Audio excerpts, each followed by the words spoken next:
मकर संक्रांति पर तेज प्रताप यादव अपने सरकारी आवास पर दही और चूड़ा भोज का आयोजन करने जा रहे हैं और इसी को लेकर के एनडीए नेताओं को निमंत्रण भी दे रहे हैं। लेकिन सवाल यहां पर यह उठता है कि क्या मकर संक्रांति पर भोज के नाम पर सियासी खिचड़ी पकने वाली है? चूड़ा भोज की तैयारी में जुटे तेज प्रताप, एनडीए नेताओं को निमंत्रण दे रहे लालू के लाल। क्या एनडीए के करीब जाने की कोशिश कर रहे तेज प्रताप? तेज प्रताप यादव की मकर संक्रांति पर दही चूड़ा भोज की तैयारी ने बिहार की सियासत में हलचल बढ़ा दी है। एक ओर तेज प्रताप अपने पिता लालू की परंपरा को आगे बढ़ा रहे हैं, दूसरी ओर दही चूड़ा भोज के लिए एनडीए के नेताओं को निमंत्रण दे रहे हैं। पहले मंत्री दीपक प्रकाश को न्योता दिया, फिर डिप्टी सीएम विजय सिन्हा को निमंत्रण दिया। तेज प्रताप ने कहा कि वे सभी नेताओं को अपनी भोज में आमंत्रित करेंगे। सबको देना चाहिए, सार्वजनिक है, सब लोग के लिए है। राजनीतिक लड़ाई अलग जगह है और अपनी व्यक्तिगत संबंध सबसे होते हैं। अब क्या तेज प्रताप का ये दही चूड़ा भोज छोटे भाई तेजस्वी को सियासी मात देने की रणनीति का हिस्सा है या फिर तेज प्रताप एनडीए के करीब जाने की कोशिश कर रहे हैं? बिहार की सियासत में चर्चाएं तेज हैं।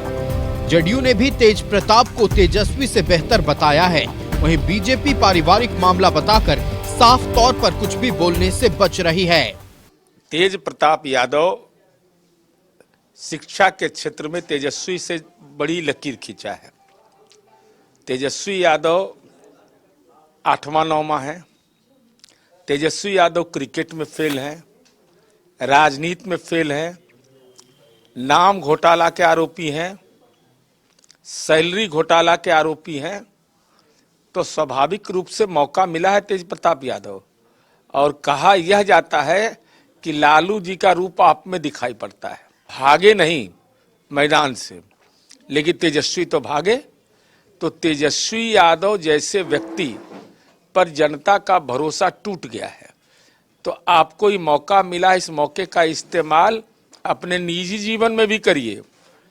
क्योंकि पैतृक संपत्ति लालू जी के द्वारा जो अर्जित संपत्ति है उसमें आपका भी हक है।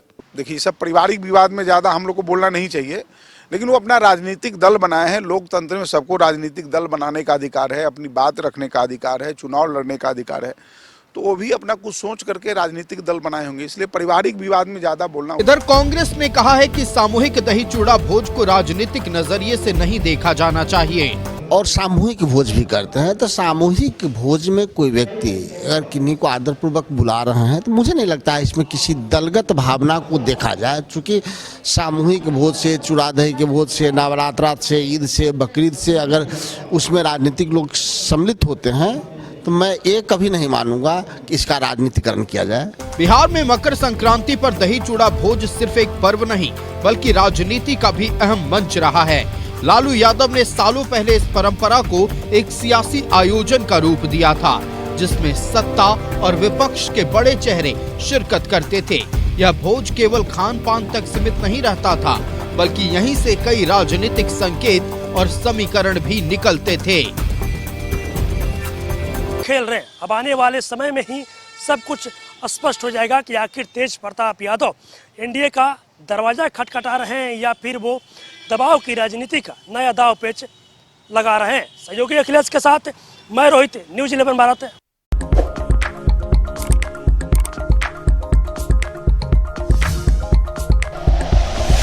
Like and share videos, subscribe करें हमारा चैनल और प्रेस करें बेल आइकॉन। न्यूज़ 11 भारत, सच है तो दिखेगा।